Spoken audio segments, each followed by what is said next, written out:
Without further introduction, shall we all turn to the Gospel of John, chapter 7, verse 25 to 52. That will be our passage for today. അല്പസമയത്ത് ചിന്തയ്ക്കായിട്ട് നമുക്ക് യോഹന്നാന്റെ സുവിശേഷം 7-ാമത്തെ അധ്യായം അതിൻ്റെ 25 മുതൽ 52-ാമത്തെ വാക്യം വരെ നമുക്ക് ശ്രദ്ധിക്കാം. The people in Jerusalem, being aware of the fact that the Jews are seeking to kill Jesus, they marvel that Jesus is speaking openly and nothing is said to him. യേശുവിനെ കൊല്ലുവാൻ ഒരു കൂട്ടര് ഈ ഉത്സവകാലത്ത് അവിടെ ഉണ്ട്. അങ്ങനെ ഒരു കൂട്ടർ അവിടെ ഉണ്ടെന്ന് അറിഞ്ഞുകൊണ്ട് തന്നെ യേശു പരസ്യമായിട്ട് പ്രസംഗിക്കുമ്പോൾ അത് അവർക്കൊരു ആശ്ചര്യമായിരിക്കും. And these people express the doubt regarding the authorities on whether they really know that Jesus is the Christ. യേശു ക്രിസ്തു ആണെന്നുള്ളത് ഒരു സംശയം അവർക്ക് ഉണ്ടെന്നുള്ളത് നമുക്കിവിടെ കാണാൻ സാധിക്കുന്നുണ്ട്. And in verse 27 of this passage, they say a statement. However, we know where this man is from. But whenever the Christ comes, no one knows where he is from. ഈ ഒരു പ്രസ്താവന പറയുന്നതിലൂടെ യേശുവിനെ പറ്റിയും മശീഹയെ പറ്റിയുള്ള അവരുടെ അണ്ടർസ്റ്റാൻഡിങ്ങിനെ പറ്റിയുള്ള ചില കാര്യങ്ങൾ നമുക്കിവിടെ കാണാൻ സാധിക്കുന്നുണ്ട്. There are two things in here. They express their familiarity regarding Jesus of Nazareth, son of a carpenter who came from Galilee. ഗലീലിൽ താമസിക്കുന്ന ഒരു തച്ചൻ എന്ന നിലയിലുള്ള ഒരു പരിചയമാണ് അവരിവിടെ യേശുവിനെ പറ്റി പ്രകടമാക്കുന്നത്. This trap of familiarity continues from chapter 6. ഇവന് നമുക്ക് ചെറുപ്പം മുതലേ പരിചയമുള്ള ഒരാളാണ്. That sort of a familiarity, it's still continuing in here. Some rabbis taught that the Messiah would be wholly unknown until he sets out to procure salvation for Israel. ചില റബ്ബിമാർ ഇങ്ങനെയാണ് പഠിപ്പിച്ചത്, ഈ മശിഹ ഇസ്രായേലിലെ രക്ഷ ഒരുക്കുന്നത് വരെ അദ്ദേഹം എവിടെ നിന്നാണ് വരുന്നത് ആർക്കും അറിയത്തില്ല. That is why these people remarked that when Christ appears, no one knows where he will come from. പക്ഷെ നമ്മൾ സുവിശേഷങ്ങളിലൊന്നും മൊത്തത്തിൽ നോക്കിയാൽ മശീഹ എവിടെ നിന്നാണ് വരുന്നതെന്നുള്ളത് നമുക്ക് അറിയാം. If we go through the Gospels, we will know where the Messiah comes from. Some people in Jerusalem knew that the Messiah would be born in Bethlehem. If we read Matthew 2 verse 1 to 6 and Micah 5 verse 2, we understand that fact. So it is evident that the people have been misled by the teachings of the rabbis who didn't base their teaching about the Messiah from the scriptures. തിരുവെഴുത്തിനെ ആധാരമാക്കിയിട്ടല്ല ഈ റബിമാർ പഠിപ്പിച്ചുകൊണ്ടിരുന്നത്. അങ്ങനെ ഒരു പഠിപ്പീര് വന്നപ്പോൾ അതിലൂടെ വഴിതെറ്റിയ ഒരു സമൂഹത്തിനെയാണ് നമ്മളിവിടെ കാണുന്നത്. And seeing the people's expectations of a Messiah and their perceptions of Jesus, let's see how Jesus replies in verse 28 and 29. ഇതൊക്കെയാണ് ജനങ്ങൾ മശീഹയെ പറ്റി ധരിച്ചു വെച്ചിരിക്കുന്നതെന്നൊക്കെ കാണുമ്പോൾ യേശുവിൻ്റെ ഉത്തരം നമുക്കിവിടെ 28-29 വാക്യത്തിലും കാണാൻ സാധിക്കുന്നുണ്ട്. He cried out in the temple, teaching and saying, "You both know me and know where I am from. And I have not come of myself, but he who sent me is true, whom you do not know. I know him because I am from him and he sent me." ഇവിടെ നമുക്ക് 3 കാര്യങ്ങൾ അല്ലെങ്കിൽ 4 കാര്യങ്ങൾ കാണാൻ സാധിക്കും. There are 4 things in here. As he is teaching in the temple, he questions their claim of knowing who Jesus is and where he came from. താൻ ആ ഒരു അറിവിനെ ചോദ്യം ചെയ്യുകയാണ്. He hinted that he is way beyond what they think about Jesus. And he also hints at the fallacy that they had about where he came from. താൻ എവിടെ നിന്ന് വന്നു, തന്നെപ്പറ്റി എന്തൊക്കെ ധരിച്ചിരുന്നു എന്നുള്ളതിനേക്കാൾ ഉന്നതമായിട്ടുള്ള ഒരു കാര്യമാണ് യേശുവിനുള്ളത്. അത് താൻ ഇവിടെ പ്രകടമാക്കുന്നുണ്ട്. And then Jesus denies any intention of independence from God in his words and actions. തൻ്റെ വാക്കിലും തൻ്റെ പ്രവൃത്തിയിലും താൻ പിതാവിൽ നിന്നും സ്വതന്ത്രനാകാൻ ആഗ്രഹിക്കുന്നു എന്നുള്ള ഒരു അവകാശവാദം ഈ ഇസ്രായേൽ മക്കൾ ഉന്നയിക്കുന്നുണ്ടെങ്കിൽ അതിനെ താൻ നിഷേധിക്കുകയാണ്. He was sent by the Father. He didn't come of his own accord. താൻ പിതാവിനെ ലയിക്കപ്പെട്ടവനാണ്, താൻ സ്വന്തം ഇഷ്ടപ്രകാരം വന്നവനല്ല. If people thought of Jesus only as a carpenter from Nazareth who was a teacher at the best, Jesus had a different answer for them. തച്ചൻ്റെ മകനായിട്ടുള്ള അങ്ങേയറ്റം പോയാൽ ഒരു ഉപദേഷ്ടാവ് എന്ന നിലയിൽ മാത്രമായിരുന്നു ഇവർ യേശുവിനെ കണ്ടതെങ്കിൽ അവർക്ക് വ്യത്യസ്തമായിട്ടുള്ളൊരു ഉത്തരം കൊടുക്കാനുണ്ട് യേശുവിന്. What is that answer? Jesus claims intimate relationship with the father who sent him. തന്നെ അയച്ച പിതാവിനോട് കൂടിയിട്ട് ആഴമേറിയ ഒരു ബന്ധം തനിക്കുണ്ടെന്നുള്ളത് ഇവിടെ പ്രകടമാക്കുന്നുണ്ട്. That's what he says in verse 29. I know him. ഞാൻ അവനെ അറിയുന്നു. That's what he is saying. The one who sent and the one who is sent share the same characteristics. അയച്ചവനും അയക്കപ്പെട്ടവനും ഒരേ സ്വഭാവമാണ്. Look at verse 18. Jesus talks about himself. But he who seeks the glory of the one who sent him, he is true and there is no unrighteous in him. അവിടെ 18ാമത്തെ വാക്യത്തിൽ തന്നെപ്പറ്റി പറയുകയാണ്, താൻ സത്യം ഉള്ളവനാണ്. He is true. And then come to verse 28. He who sent me is true. അപ്പോൾ അയച്ചവനും അയക്കപ്പെട്ടവനും സത്യം എന്ന characteristic ഉണ്ട്.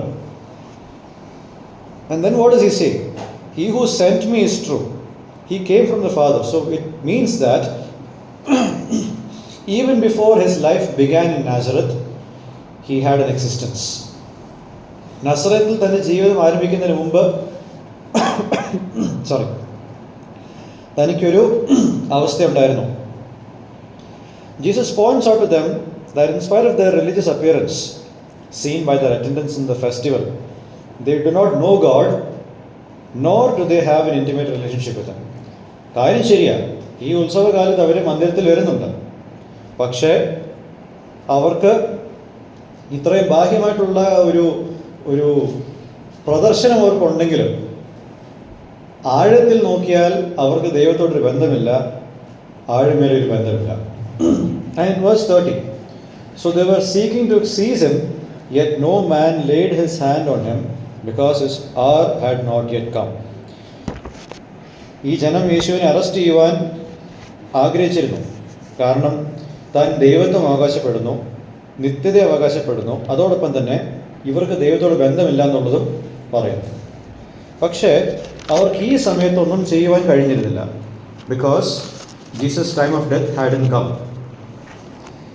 എന്നാൽ 31ാമത്തെ വാക്യത്തിൽ ഈ ഹോസ്റ്റൈൽ ക്രൗഡിൻ്റെ ഇടയ്ക്ക് ചില വ്യക്തികൾ അദ്ദേഹത്തെ വിശ്വസിച്ചിരുന്നു. In verse 31 we see many of the crowd believed in him. They were saying, when the Christ comes, will he do more signs than this man did? ക്രിസ്തു വരുമ്പോൾ ഇദ്ദേഹം ചെയ്തതിനേക്കാൾ കൂടുതൽ അടയാളങ്ങൾ ചെയ്യുമോ? It's a statement of belief as they acknowledged the reality of the signs that Jesus did.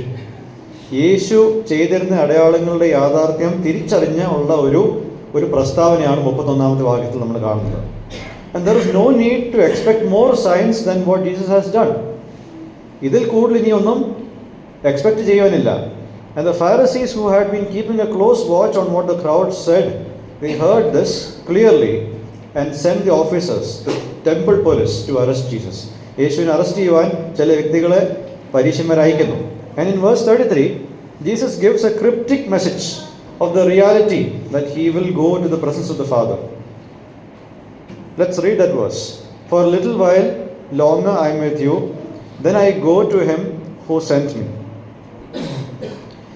You will seek me and you will not find me, and where I am you cannot come. What did he mean when he said you will seek me and not find me? നിങ്ങൾ എന്നെ അന്വേഷിക്കും, പക്ഷെ നിങ്ങൾ എന്നെ കണ്ടെത്തുകയില്ല. ഇത് പറയുന്നതിലൂടെ താൻ എന്താണ് അർത്ഥമാക്കുന്നത്? We first look at how the Jews misunderstood the statement. ഞാൻ എവിടെ ആയിരിക്കുന്നോ നിങ്ങൾക്ക് വരുവാൻ കഴിയത്തില്ല എന്ന് ഉള്ള ഒരു പ്രസ്താവന യേശു 34ാമത്തെ വാക്യത്തിൽ പറഞ്ഞു. അതെങ്ങനെയാണ് യഹൂദന്മാർ അല്ലെങ്കിൽ മനസ്സിലാക്കിയത്? 3ാമത്തെയും 4ാമത്തെയും 6ാമത്തെ അധ്യായത്തിൽ പോലെ ഇവിടെയും യേശുവിൻ്റെ പ്രസ്താവനയെ തെറ്റിദ്ധരിക്കുന്നു. They misunderstand Jesus' statement at this point too. What is the misunderstanding? Verse 35.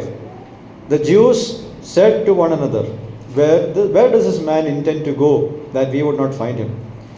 Is he intending to go to the dispersion among the Greeks and teach the Greeks? ഇതായിരുന്നു 35ാമത്തെ വാക്യത്തിൽ നാം കാണുന്നതാണ് അവരുടെ തെറ്റിദ്ധാരണ.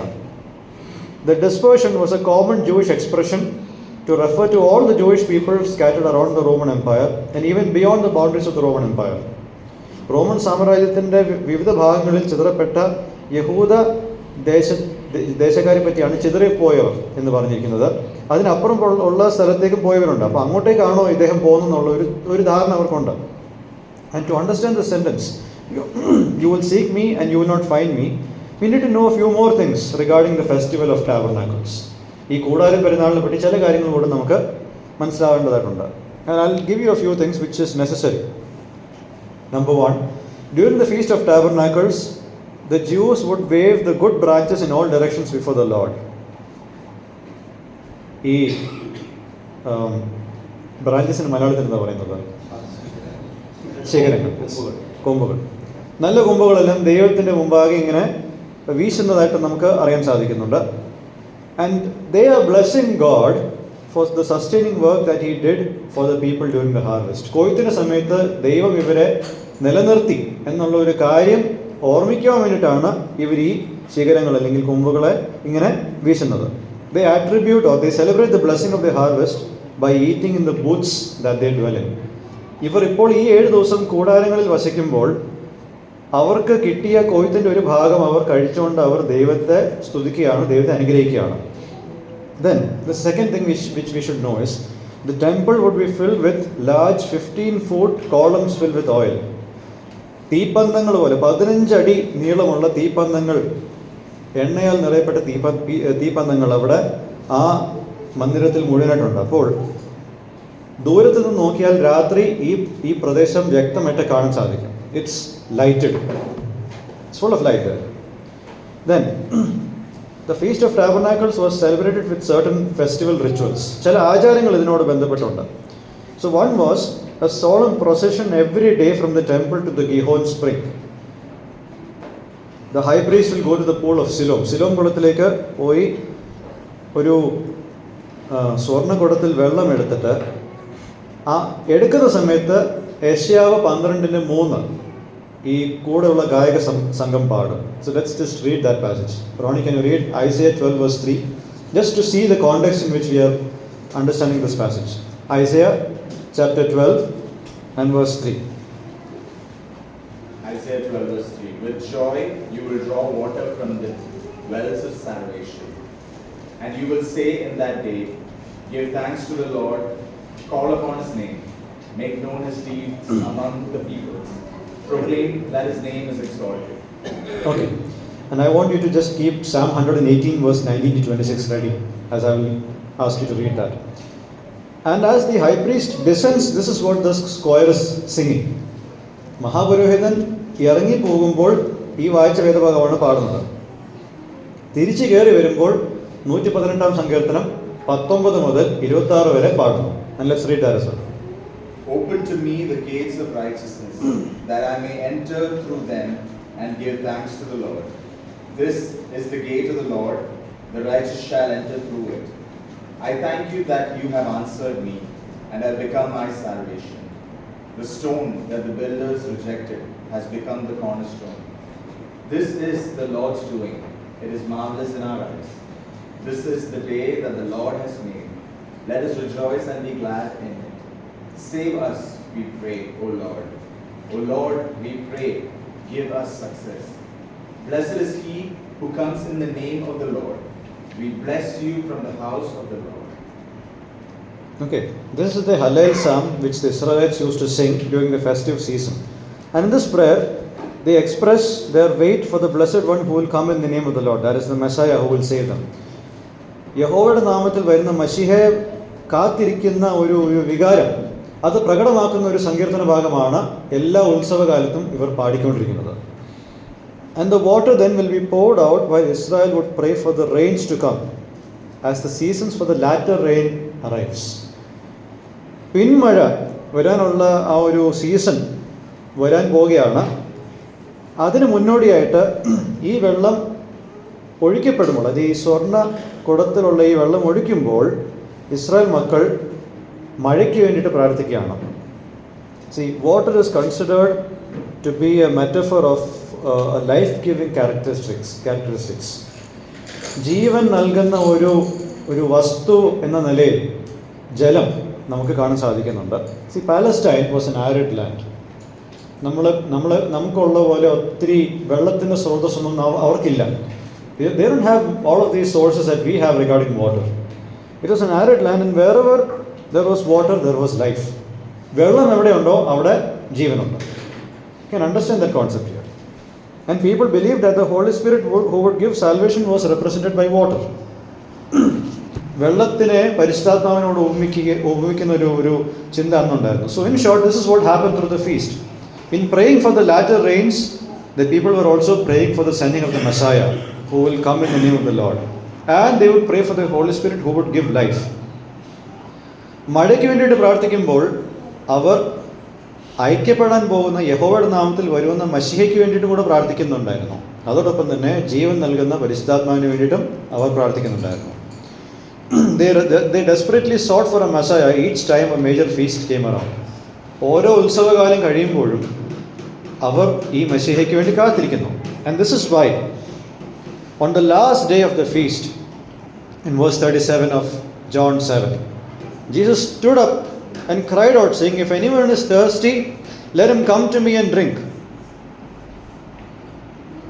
The last day, which was the greatest day of the Feast of Tabernacles, he gets the attention, or he attempts to get the attention of all the devout Jews. ഭക്തന്മാരായിട്ടുള്ള യഹൂദന്മാരുടെ ശ്രദ്ധ പിടിച്ചു വയ്ക്കാൻ വേണ്ടിയിട്ട് താൻ ഉച്ചത്തിൽ കരയുന്ന ഒരു കാഴ്ചയാണ് നമ്മളിവിടെ കാണുന്നത്. Considering the scarcity of the commodity of water in an arid land, which itself was a picture of salvation, Jesus gives an invitation to everyone. വെള്ളത്തിൻ്റെ ഒരു കുറവ് ഈ വരണ്ട പ്രദേശത്തുള്ളത്, അത് തന്നെ രക്ഷയുടെ ഒരു ചിത്രമായിട്ട് നമുക്ക് കാണാൻ സാധിക്കുന്നുണ്ട്. ഇവിടെ ഒരു ക്ഷണം യേശു കൊടുക്കുന്നുണ്ട്. What is this invitation? If anyone is thirsty, let him come to me and drink. ആരെങ്കിലും ദാഹിക്കുന്നുണ്ടെങ്കിൽ അവൻ എൻ്റെ അടുത്തേക്ക് വന്ന് കുടിക്കുക.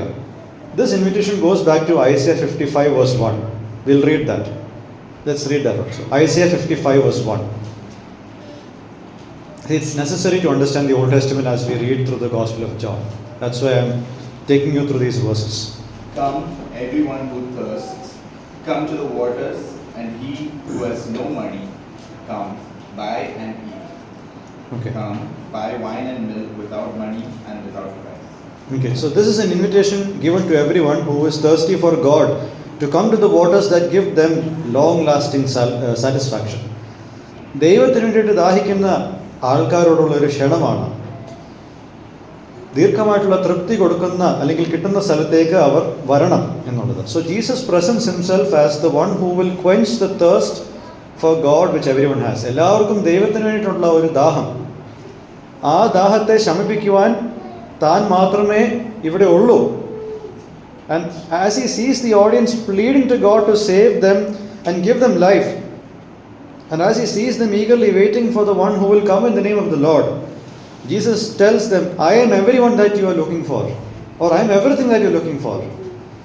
ഈ ജനം എല്ലാ വർഷവും അവരെ രക്ഷിക്കുവാൻ പ്രാർത്ഥിക്കുമ്പോൾ, അവർക്ക് ജീവൻ നൽകുവാൻ പ്രാർത്ഥിക്കുമ്പോൾ, അവരൊരു മശിഹയെ കാത്തിരിക്കുമ്പോൾ താൻ അവരോട് പറയുകയാണ്, നിങ്ങൾ കാത്തിരിക്കുന്ന പ്രാർത്ഥിക്കുന്ന എല്ലാ വിഷയങ്ങളുടെ ഉത്തരമാണ് ഞാൻ. And when Jesus is saying this, he offers salvation which involves seeing Jesus as the true source of life and having a wholehearted belief in Jesus. Verse 38. Let's read verse 38. He who believes in me, as the scripture said, from his innermost being will flow rivers of living water. Probably Isaiah 58 verse 11 was what he had in mind. So let's move to Isaiah 58 verse 11. Isaiah 58:11. And the Lord will guide you continually and satisfy your desire in scorched places and make your bones strong. And you shall be like a watered garden, like a spring of water whose waters do not fail. Okay. This is what he had in mind when he said about the living waters that flows out of the heart of the one who believes. വിശ്വസിക്കുന്നവന്റെ ഹൃദയത്തിൽ നിന്നും പെരുകി വരുന്ന ജീവന്റെ വെള്ളത്തെ പറ്റി താൻ പറയുമ്പോൾ ഇതായിരുന്നു തന്റെ മനസ്സ്. This was a continual source of satisfaction which will provide life continually. ദീർഘമായിട്ട് ജീവൻ നൽകുന്ന, തൃപ്തിയുള്ള ജീവൻ നൽകുന്ന ഒരു സ്രോതസ്സായിട്ടാണ് താൻ തന്നെ തന്നെ അവതരിപ്പിക്കുന്നത്. And Jesus talked about the spirit, the giver of life, who will come upon those who believed him. തന്നിൽ വിശ്വസിക്കുന്നവർക്ക് ലഭിക്കുന്ന ദൈവത്തിൻ്റെ ആത്മാവിനെ പറ്റിയും താൻ ഇവിടെ പറയുന്നുണ്ട്. Now, verse 39. But this he spoke of the Spirit, whom those who believed in him were going to receive, for the Spirit was not yet given, because Jesus was not yet glorified. പുതിയ ഉടമ്പടിയിൽ, അതായത് Ezekiel 36:22 മുതൽ 27 വരെ, Ezekiel 36:22-27, we see that passage. The Yahweh God is promising the giving of the Holy Spirit in a full and powerful sense. ആ ഭാഗത്ത് പൂർണ്ണമായ രീതിയിൽ യഹോവ ദൈവം തൻ്റെ പരിശുദ്ധാത്മാവിനെ നൽകുന്നതായിട്ട് നമുക്ക് ഒരു വാഗ്ദാനം എന്ന നിലയിൽ കാണാൻ സാധിക്കും. പക്ഷേ ആ നിലയിൽ ദൈവത്തിൻ്റെ ആത്മാവിനെ നൽകിയിട്ടിരുന്നില്ല. ഓക്കെ, നൽകിയില്ല ഇതുവരെ. He has not been given. No, even though he has not been given to people until now, he is involved in all of the divine activities in the world all the time. തന്നെ നൽകിയിട്ടില്ലെങ്കിലും ഇതുവരെയുള്ള എല്ലാ ദൈവിക പരിപാടിയിലും പരിശുദ്ധാത്മാവ് ഉണ്ട്. The Holy Spirit would be given only in this sense after Jesus was glorified. അതായത് കർത്താവിൻ്റെ മരണം, പുനരുദ്ധാനം, സ്വർഗാരോഹണത്തിന് ശേഷം മാത്രമാണ് ദൈവത്തിൻ്റെ ആത്മാവിനെ ഈ രീതിയിൽ കൊടുക്കപ്പെടുന്നത്. And when the people heard these words from verse 37-39, the fact that he is the Messiah who should be believed in, the one who gives the Spirit and life, how did they react to this? ഇതിനോട് എങ്ങനെയാണ് പ്രതികരിച്ചത്? In verse 40, we see that there is a division. In verse 43, there is a division actually. What is the division all about? Some people thought of Jesus only as a prophet. ചില വ്യക്തികൾ യേശുവിനെ ഒരു പ്രവാചകനായിട്ട് മാത്രമേ ചിന്തിച്ചിരുന്നുള്ളൂ. The others saw him as the Christ. മറ്റു ചിലർ ക്രിസ്തു എന്ന നിലയിൽ തന്നെ കണ്ടിരുന്നു. യഹൂദന്മാരുടെ ഒരു രീതി അനുസരിച്ച്, അല്ലെങ്കിൽ ഒരു ചിന്ത അനുസരിച്ച്, ക്രിസ്തുവും പ്രവാചകനും രണ്ട് വ്യത്യസ്ത വ്യക്തികളാണ്. അത് 1-ാമത്തെ അധ്യായം വായിച്ചാൽ മനസ്സിലാവും. പക്ഷേ ബൈബിൾ മൊത്തമായിട്ടൊന്ന് പരിശോധിച്ച് നോക്കിയാൽ യേശു ഇത് രണ്ടും കൂടിയാണ്. He is both the prophet and he is the Christ. So there is no two people for whom they have to wait. The prophet, priest and king are all in one person. That's Christ. Now, on some people's opinion that he was a Christ, the others remarked, if Christ would come from Galilee. ചില വ്യക്തികൾ ഇദ്ദേഹം ക്രിസ്തു ആണെന്ന് അവകാശപ്പെടുമ്പോൾ മറ്റു ചിലർ ചോദിച്ചു, ക്രിസ്തു ഗലീലയിൽ നിന്നും വരുമോ? And they remark in verse 42, has not the scripture said that Christ comes from the seed of David and from Bethlehem, the village where David was? ദാവീദിൽ നിന്നുമല്ലേ ഇദ്ദേഹം വരുന്നത്? ബെത്ലഹേമിൽ നിന്നല്ലേ താൻ വരുന്നത്? And why did they have this sort of a comment here? Because up until now, Jesus' identity was tied to Galilee, because he lived in Nazareth and Capernaum.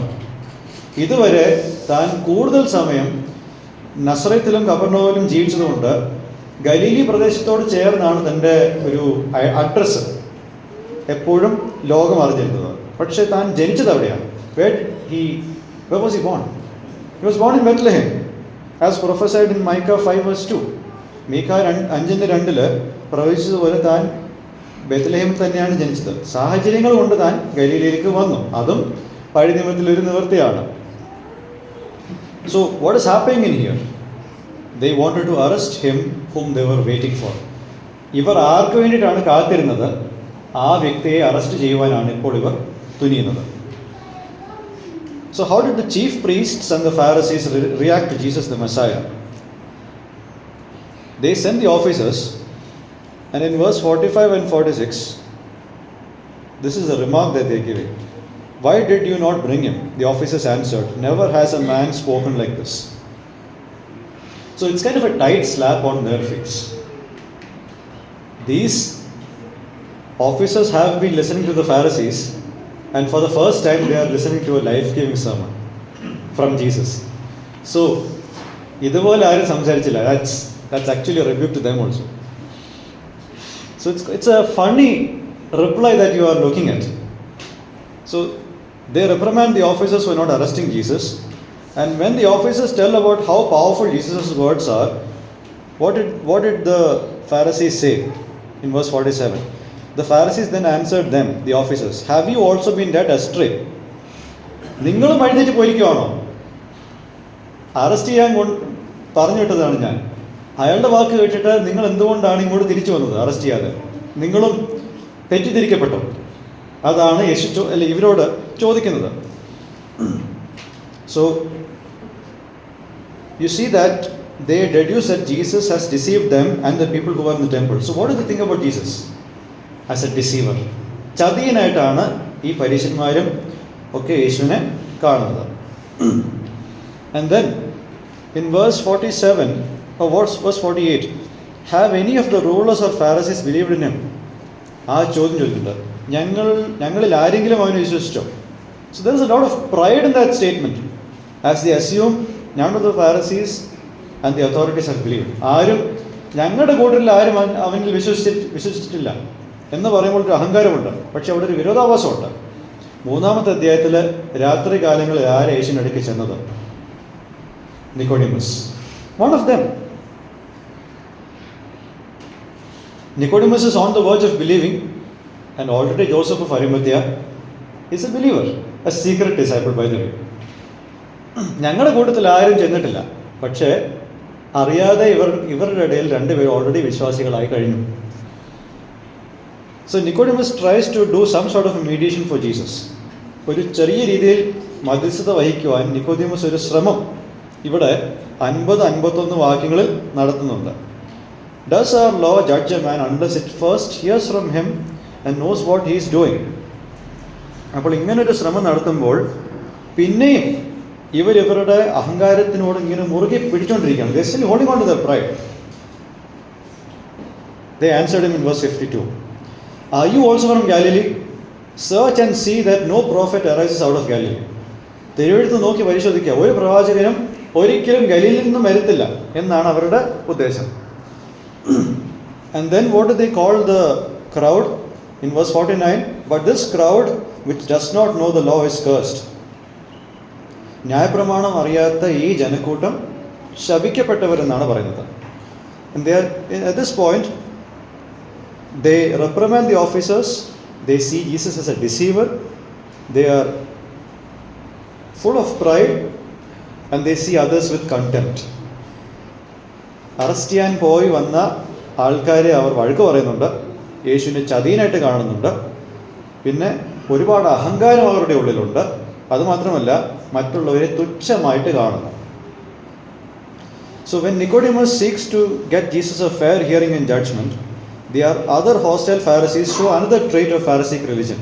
കഴിഞ്ഞ തവണ ഞാൻ സംസാരിച്ചപ്പോൾ പരീശ ഭക്തിയുടെ പല ക്യാരക്ടറിസ്റ്റിക്സ്, സ്വഭാവവിശേഷതകൾ ഞാൻ പറഞ്ഞിരുന്നു. അതിലൊന്നും കൂടെ നമുക്ക് കൂട്ടിച്ചേർക്കാം. People of Pharisaic religion, they twist and misquote facts and do not care to cross-check things because they don't like their preconceived ideas and thoughts being changed or challenged. പരീശ ഭക്തിയുടെ മറ്റൊരു സവിശേഷത ഇതാണ്, വസ്തുതകൾ വളച്ചൊടിക്കാനുള്ള ഒരു മനോഭാവം. ഒരു കാര്യം ശരിയാണോ തെറ്റാണോ എന്നുള്ളത് പരിശോധിച്ച് നോക്കാൻ മനസ്സില്ലാത്ത ഒരു മനോഭാവം. എന്തുകൊണ്ടാണ്? അവരുടെ ചില ധാരണകളുണ്ട്. ആ ധാരണകളൊന്നും മാറുവാൻ അവർക്ക് യാതൊരു താല്പര്യമില്ല. This is one thing about Pharisaic religion. Now what do they say here? They say that in searching the scriptures there won't be any prophet coming from Galilee. തിരുവെഴുത്ത് പരിശോധിക്കുക, പഴയ നിയമത്തിൽ എവിടെയെങ്കിലും പരിശോധിച്ച് നോക്കിയാൽ ഗലീലിൽ നിന്നും ഒരു ആളും ഗലീലിൽ നിന്നും പ്രവാചകനായിട്ട് വന്നിട്ടില്ല. But in contrast, if we look at 2 Kings 14:25, we see that Jonah was from Galilee. 2 രാജാക്കന്മാർ 14:25 വായിച്ചാൽ നമുക്ക് മനസ്സിലാകും യോന ഗലീലി പ്രദേശത്തു നിന്നുള്ള ഒരാളാണ്. അപ്പോൾ അവർ പറഞ്ഞ സ്റ്റേറ്റ്മെൻറ്റ് തെറ്റല്ലേ? പരീശന്മാർ എന്താ പറഞ്ഞത്? ഗലീലിൽ നിന്നും പ്രവാചകൻ ഇല്ല എന്ന് പറയുമ്പോൾ തിരുവെഴുത്ത് എന്താ പറയുന്നത്? പ്രവാചകനുണ്ട്, യോന അവിടെ നിന്നുണ്ട്. അപ്പോൾ അത് ക്രോസ് ചെക്ക് ചെയ്യാനുള്ള മനസ്സ് അവർക്കില്ല. That's their problem. It's a big problem. And they make this statement in verse 52 as a deliberate attempt to distort facts that are clear about Jesus. യേശുവിനെ പറ്റി വളരെ സത്യമായിട്ടുള്ള കാര്യത്തെ വളച്ചൊടിക്കുവാൻ ഇവർ ഏതറ്റം വരെ പോകും, തിരുവെഴുത്തിനെ വരെ കൂട്ടിക്കളയും. When the true Messiah comes to the ones who waited for him, Israel and its leaders reacted this way. യഥാർത്ഥമായിട്ടുള്ള മശിഹ തന്നെ കാത്തിരുന്നവരുടെ അടുത്ത് വന്നപ്പോൾ ഇസ്രായേലും അതിൻ്റെ നേതാക്കന്മാരും ഇങ്ങനെയാണ് പ്രതികരിച്ചത്. അതുകൊണ്ട് തന്നെ അവൻ അവരിൽ നിന്നും പോകുമ്പോൾ അവർ പിന്നെയും കാത്തിരിക്കും. ഇന്ന് വരെ നിർത്താത്ത ഒരു കാത്തിരിപ്പുണ്ട്. There is a waiting that is happening even till now. But they won't find him. The Pharisees and Israel at Jesus' time, they won't find him because they rejected him and they didn't put their trust in him. 52ാമത്തെ വാക്യത്തിൽ നമ്മൾ എന്താണ് കണ്ടത്? The negative mindset towards Jesus now moves to someone who is with Jesus.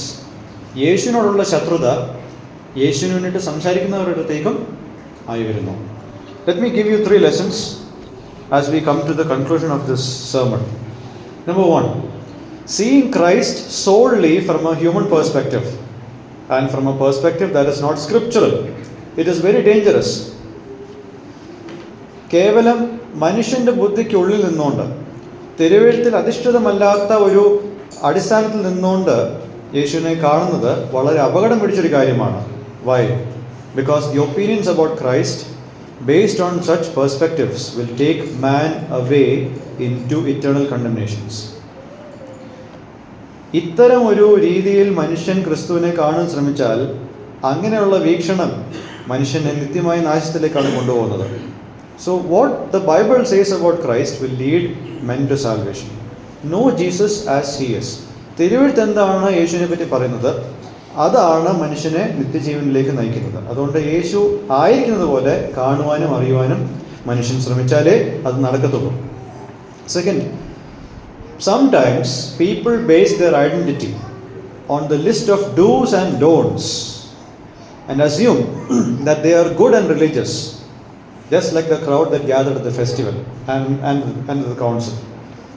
പല തവണയും നമ്മുടെ ഇടയിലുള്ള പല ആൾക്കാരും അവരുടെ വ്യക്തിത്വത്തെ പണിയുന്നത് ചെയ്യുന്നതും ചെയ്യാത്തതുമായിട്ടുള്ള കാര്യങ്ങളുടെ ഒരു ലിസ്റ്റിനെ അടിസ്ഥാനമാക്കിയാണ്.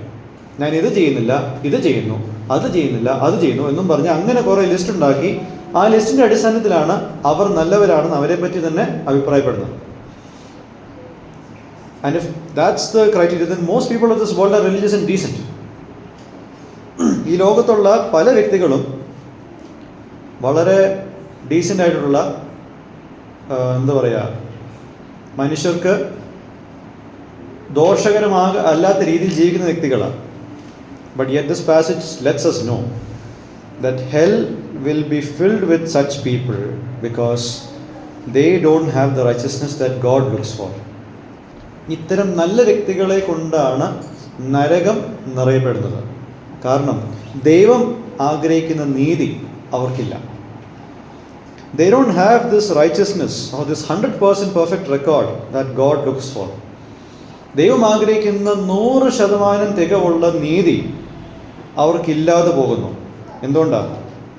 അവർ ഈ നീതി സ്വയപ്രയത്നത്താൽ സമ്പാദിക്കുവാൻ നോക്കുകയാണ്. They are trying to earn their way to that righteousness and they fail to obtain that. And because they in their pursuit to earn favor with God, they didn't put their faith in the one who would save and justify them. സ്വയപ്രയത്നത്താൽ നീതി സമ്പാദിക്കുവാൻ നോക്കുന്ന ആ വ്യക്തികൾ ദൈവം അയച്ച നീതിമാനായ യേശുവിൽ വിശ്വാസം അർപ്പിക്കാത്തത് കൊണ്ട് അവർ നരകത്തിലേക്ക് ചെല്ലുന്നു. Don't put your trust on your good works which are like filthy rags. കറ പുരണ്ട തുണികളെ പോലെയുള്ള നിങ്ങളുടെ സൽപ്രവൃത്തികളിൽ നിങ്ങളുടെ ആശ്രയത്തെ വെക്കരുത്. See, God sent His Son so that we can find our refuge and life in Him. നമ്മളുടെ അഭയവും നമ്മളുടെ ജീവിതവും നമുക്ക് കണ്ടെത്താൻ വേണ്ടിയിട്ടാണ് തൻ്റെ പുത്രനെ ദൈവം അയച്ചിരിക്കുന്നത്. അതുകൊണ്ട് ഇന്ന് നമ്മളുടെ പ്രയത്നത്തിലുള്ള നമ്മളുടെ പാരമ്പര്യത്തിലുള്ള എല്ലാ ആശ്രയത്തെയും നീക്കി മാറ്റി പൂർണ്ണ ആശ്രയം യേശുവിൽ മാത്രമേ കണ്ടെത്തുവാൻ ശ്രമിക്കാവൂ. ഇല്ലെങ്കിൽ നമ്മൾ യഹൂദന്മാരെ പോലെ ഒരു ദിവസം കരയേണ്ടി വരും. വാട്ട് ഈസ് അവർ ഐഡൻറ്റിറ്റി ബിഫോർ ഗോഡ്? നമ്മൾ ദൈവത്തിന് മുമ്പാകെ നിൽക്കുമ്പോൾ നമ്മളുടെ അഡ്രസ്സ് എന്താണ്? The Jews lost in eternity when they rejected the Messiah whom they were waiting for. ഒരു നിത്യതയെ അവർ നഷ്ടമാക്കി. And deep inside us, we wait for a redemption from sins, and Jesus came to give us that redemption.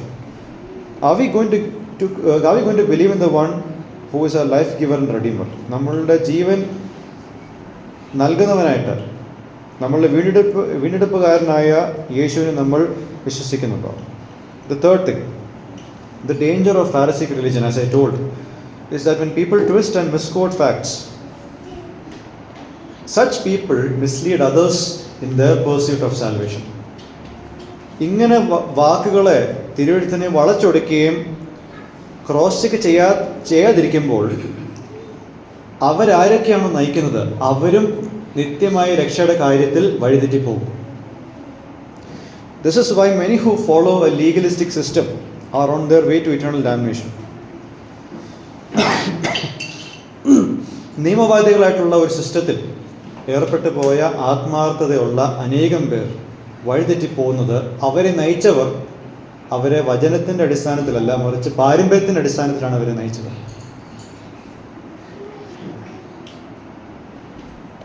I just want to remind all of us of that fact. Now, to conclude, the Pharisees and the chief priests, along with the crowd, misunderstood and rejected Jesus even after knowing who Jesus is and what he is all about. But there is someone who receives the full benefit of what Jesus came to give. ഇവരെല്ലാവരും യേശുവിനെ തിരസ്കരിച്ചപ്പോൾ യേശു ആരാണ്, യേശു എന്തിനു വന്നു എന്നുള്ളതിൻ്റെ പൂർണ്ണ പ്രയോജനം കൈവശമാക്കിയ ഒരു വ്യക്തിയുണ്ട്. ആ വ്യക്തിയെ പറ്റി നമുക്ക് അടുത്ത തവണ 8-ാമത്തെ അധ്യായത്തിൻ്റെ 1 മുതൽ 11-ാമത്തെ വാക്യം വരെ നമുക്ക് പഠിക്കാം. ദൈവം നമ്മളെല്ലാവരെയും സഹായിക്കട്ടെ. ദൈവനാമം മഹത്വപ്പെടുവാനാകട്ടെ.